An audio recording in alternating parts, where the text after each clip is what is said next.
바로 들어가 볼게요. 성경에서는 언약궤를 또 다른 말로는 법궤, 증거궤 이렇게 달리 명명하는데요. 하나님의 임재를 상징한다는 거. 뭐 이건 우리가 익히 알고 있습니다. 언약궤는 뭘로 만들었느냐? 성경에는 조각목이라고 되게 어려운 말을 쓰는데요. 아카시아 나무입니다. 아카시아 나무로 만들었어요.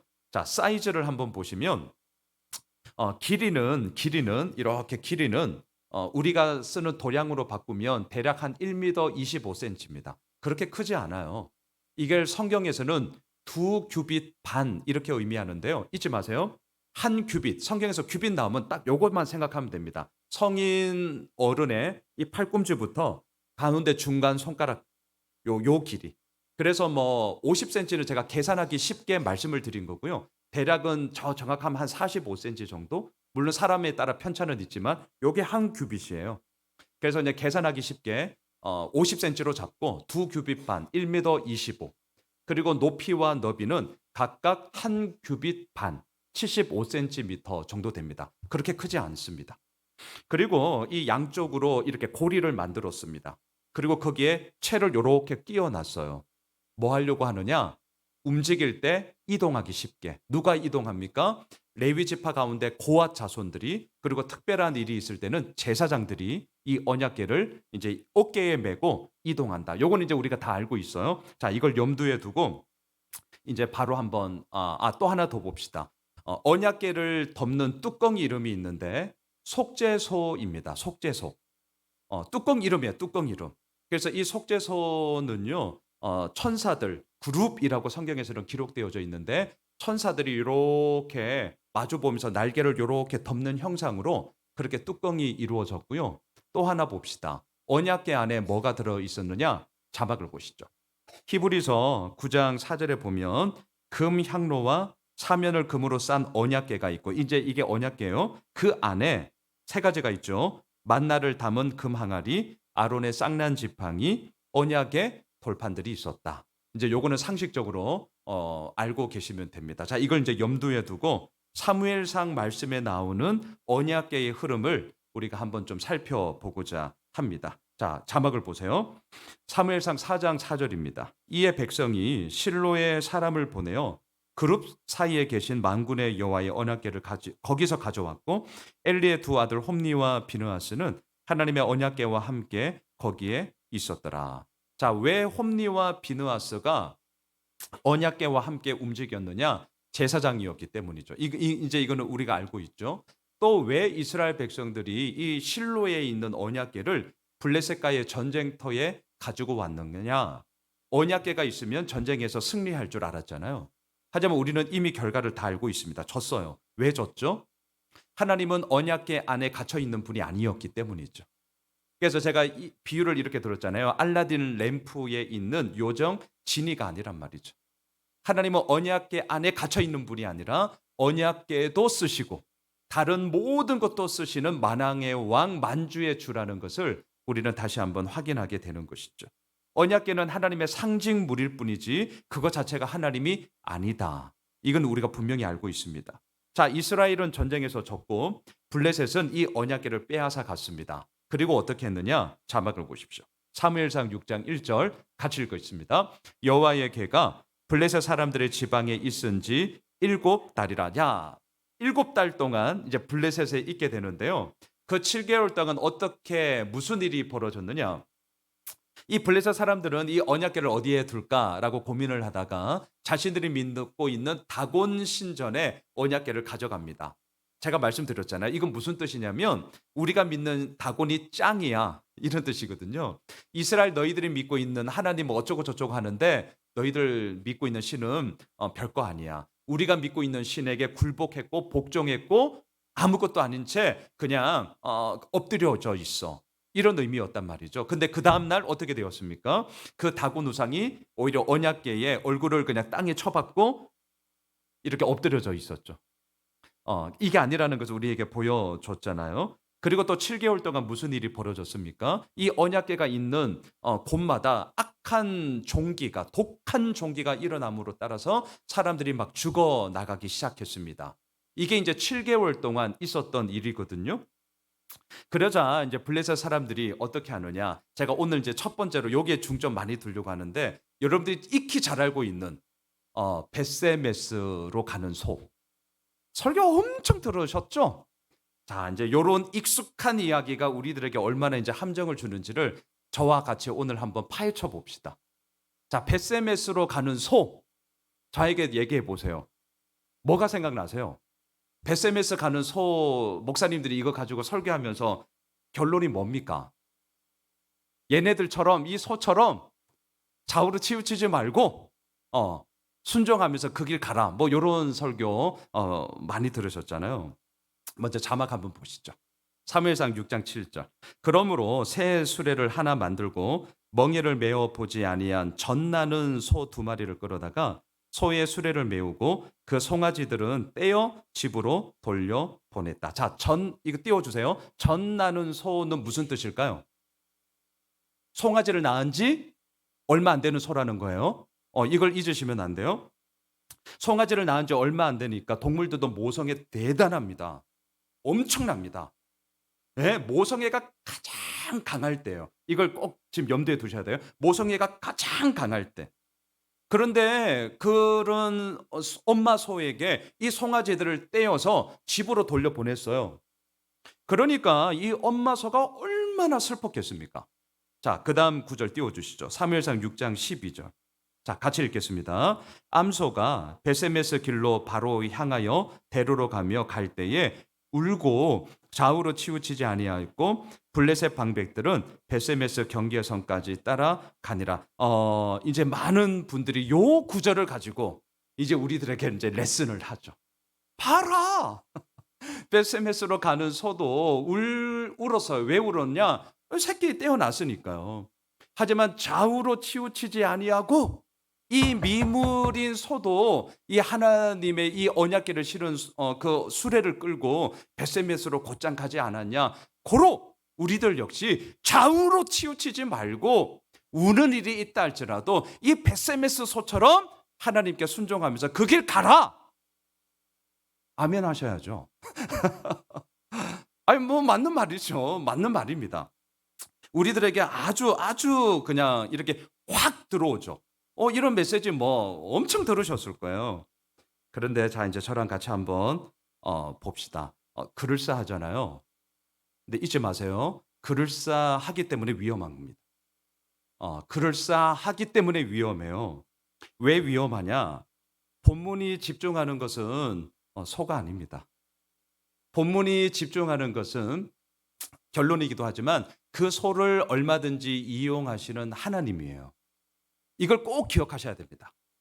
그러니까 사무엘상 이런 인물들이 나오는 특히 이제 구약은 하나님의 사람들의 이야기인데 결국 누가 남냐면 사람들만 남으면 성경 잘못 읽은 거다.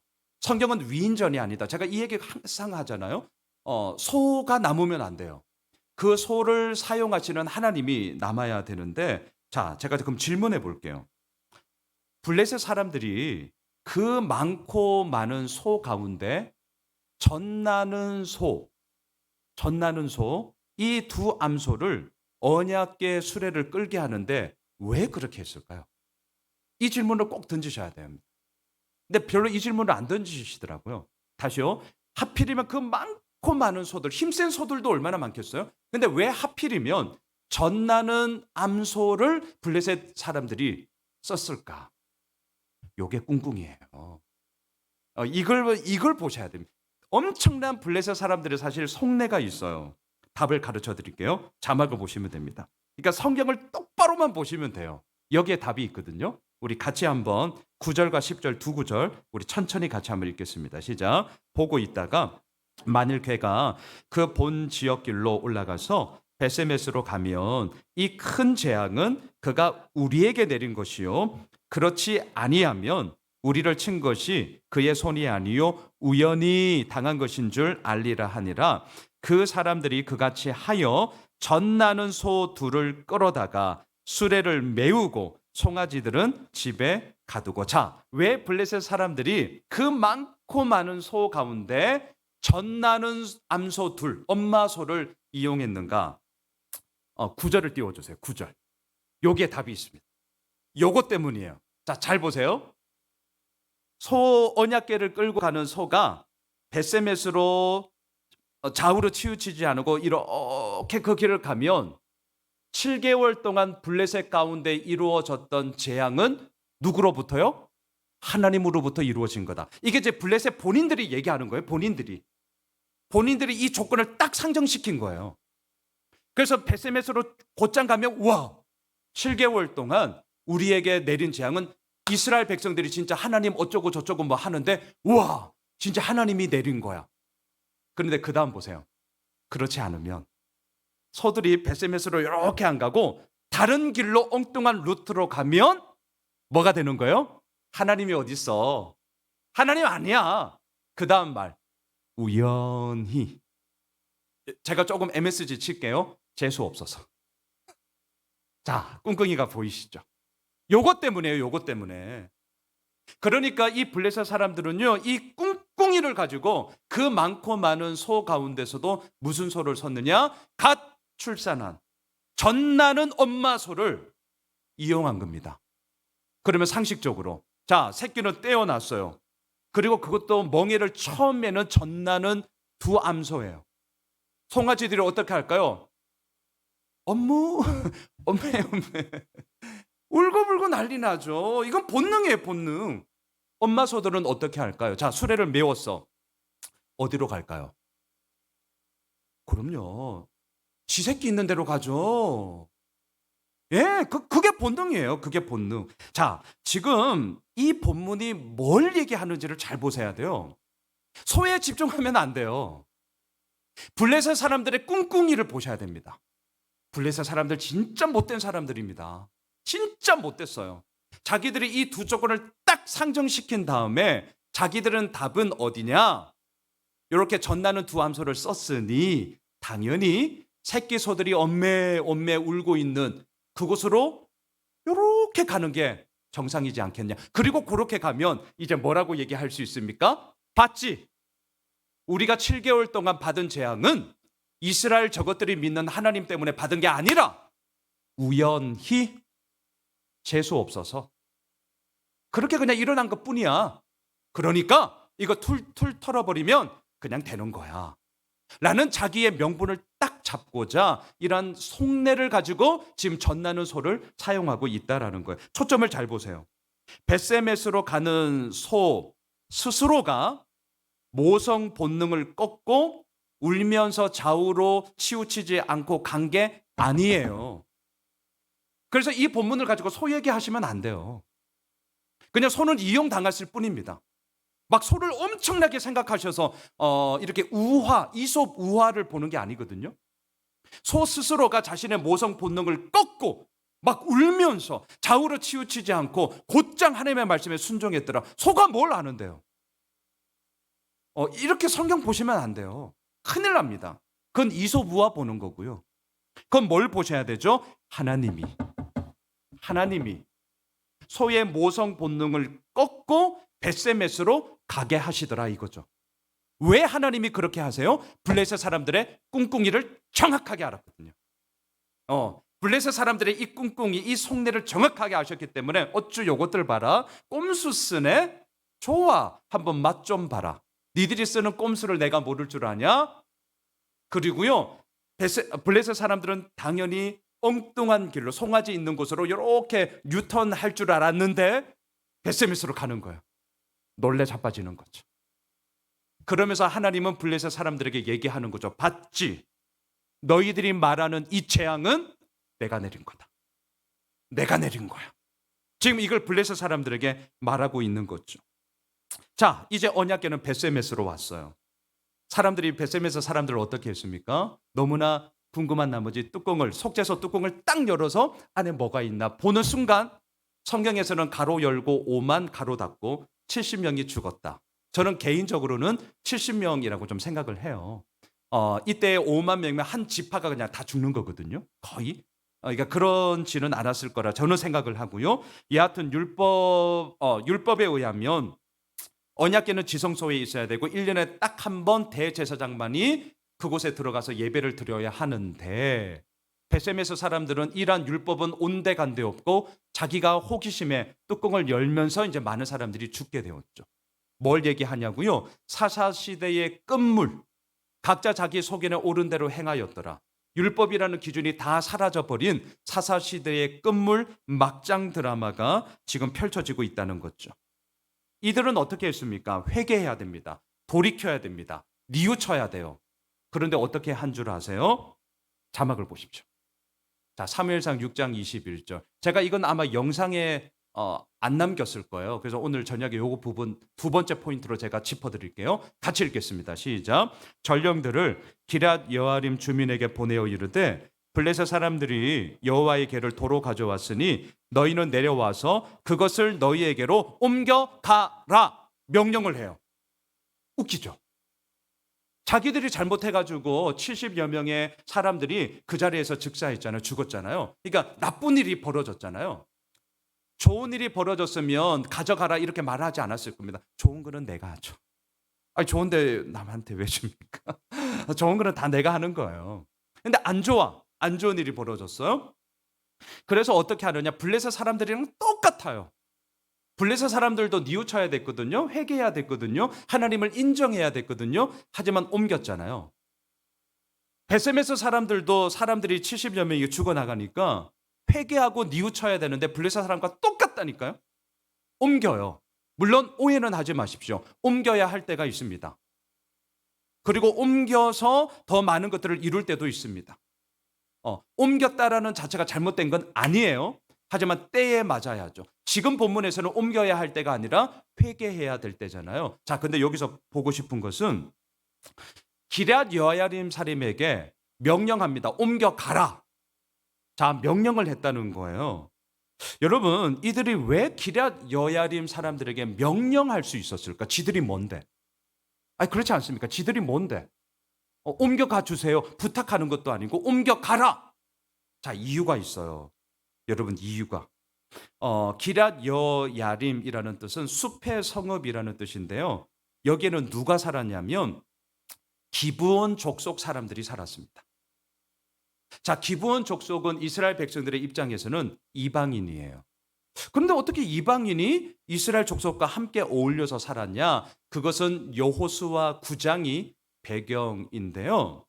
가나안 정복 전쟁이 일어날 때 이 기브온 사람들이 이제 우리도 죽었구나 해서 뭐 하냐면 속입니다. 속여요. 불쌍하게 보이고 참 멀리서 온 사람들처럼 행색을 남루하게 만들어서 여호수아를 속여요. 그리고 우리를 불쌍하게 여겨달라면서 소위 상호 간의 불가침 조약을 맺습니다. 이 당시에 언약은 반드시 지키는 거거든요. 그러니까 상호 불가침 조약을 맺었어요. 그리고 며칠이 지났는데 뽀록 났어요. 알고 봤더니 이것들이 가나안에 원래 살고 있는 족속이야. 와, 근데 여호수아가 뚜껑은 열렸는데 이미 속았지만 상호 불가침 조약을 맺었잖아요. 이걸 어떻게 합니까? 언약은 지켜야겠고, 근데 이것들은 우리를 속였어. 여러분들 어떻게 하시겠어요? 언약은 지켜야 돼요. 근데 얘들은 나를 속였어. 그냥 넘어가지는 못하겠죠. 요렇게 했습니다. 여호수아 9장 27절을 띄워주십시오. 요렇게 했어요. 자, 같이 읽겠습니다. 그날에 여호수아가 그들을 여호와께서 택하신 곳에서 회중을 위하며 여호와의 제단을 위하여 나무를 패며 물을 깃는 자들로 삼았더니 오늘까지 이르니라. 자, 이것 때문이에요. 베세메스 사람들이 막 죽어나가면서 언약궤로 좋은 일이 아니라 나쁜 일이 생기니까 어디로 보낼까 하다가 가장 만만한, 아니 하찮게 보았던 나무 패고 물 깃고 허드렛 일을 하는 기럇 여야림 사람들, 다시 말하면 기브온 사람들에게 명령하는 겁니다. 야, 이거 갖고 가. 왜? 지들은 나쁜 일 벌어졌으니까. 자, 지금 이 사사시대의 끝물 막장 드라마가 보이셔야 돼요. 언약궤와 관련되어서 얼마나 이 시대가 무너져 버린 것인지를 지금 우리들에게 고스란히 보여주고 있죠. 누구에게 갖고 가라고 했느냐? 힘없는 자들에게. 누구에게 갖고 가라고 했느냐? 나무 패고 물 깃고 허드렛 일을 하면서 하루하루 간신히 살아가는 사람들에게. 도와주지는 못할 망정. 어쩜 이럴 수 있어요? 오늘날과 똑같은 거죠. 그렇게 언약궤가 이제 기럇 여야림에 갔어요. 자, 마지막 자막 띄워주시죠.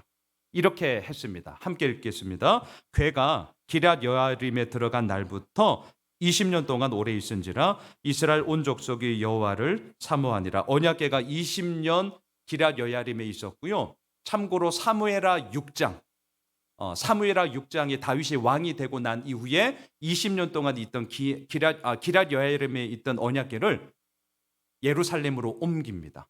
그리고 이제 솔로몬이 성전을 지으면서 이제 그곳으로 안치를 하게 되는 거죠. 마지막에 여기서 사모하니라라는 뜻은 원어에서 운이라입니다. 운이라. 왜 울었을까? 영적으로 어둡고 육적으로 답답한 사사시대의 그 끝물, 이스라엘 백성들이 애통한 마음을 그래도 하나하나 가지게 되었더라 라는 것으로 이제 이 언약궤와 관련된 사건들이 이제 사무엘상에서는 7장으로 이렇게 하면서 그 다음 사무엘하 6장으로 가는 거예요. 언약궤의 시선에서는. 자, 말씀을 정리할게요. 하나님이 원하시는 것은 무엇일까? 언약궤가 있느냐 없느냐가 관건이 아닙니다. 오늘날 언약궤 없습니다. 만일에 언약궤 있었다면 우리 어떻게 했을까요? 이스라엘 백성들과 똑같았을 거예요. 이거 되게 위험한 얘기거든요. 진짜예요, 진짜. 그래서 여러분 간간히 특별히 캐톨릭에서 뭐 어떤 그 성화에 뭐 눈물이 흘렀다, 뭐 흔적이 있다, 뭐 예수님의 뭐 닦은 손수건이다, 다 필요 없습니다. 여러분 그런 거 필요 없어요. 저희 교단에서는 이 상징물이 없습니다. 십자 실내에는 저희 교단은 그렇게 해요. 그 상징물을 하면 안 하죠. 왜냐하면 상징물에 하나님이 갇혀버리기 때문입니다. 그러니까 하나님을 우리가 숭상하고 하나님께 나아가야 하는데 그 상징물이 그 하나님을 대신할까 봐, 그것도 우상이 될까 봐 특별히 저희 교단은, 다른 데는 제가 잘 모르겠고요, 하여튼 저희 교단은 못하게 되어져 있습니다. 언약궤도 마찬가지입니다. 하나님은 언약궤 안에 갇혀 있는 분이 아니세요. 알라딘 램프의 요정 지니가 아니죠. 언약궤도 사용하시고 그 모든 것들을 이루어 가시는 하나님임을 오늘도 우리는 고백합니다. 바라기는 진짜를 우리가 봅시다. 하나님을 봅시다. 언약궤도 사용하시는 그 하나님으로 말미암아 우리들의 모든 삶이 온전하게 이루어짐을 오늘도 고백하게 됩니다. 그 하나님 앞에 우리가 함께 나아가며 또한 주님의 귀한 쓰임에 우리가 이제는 도구가 되어지는 그런 귀한 은혜가 있길 주님의 이름으로 축복합니다. 우리 이 시간 함께 기도합시다. 먼저 우리 말씀 붙잡고 기도할게요. 말씀의 첫 번째 우리 기도 제목 이렇게 적었습니다. 하나님은 언약궤 안에 갇혀 있는 분이 아니고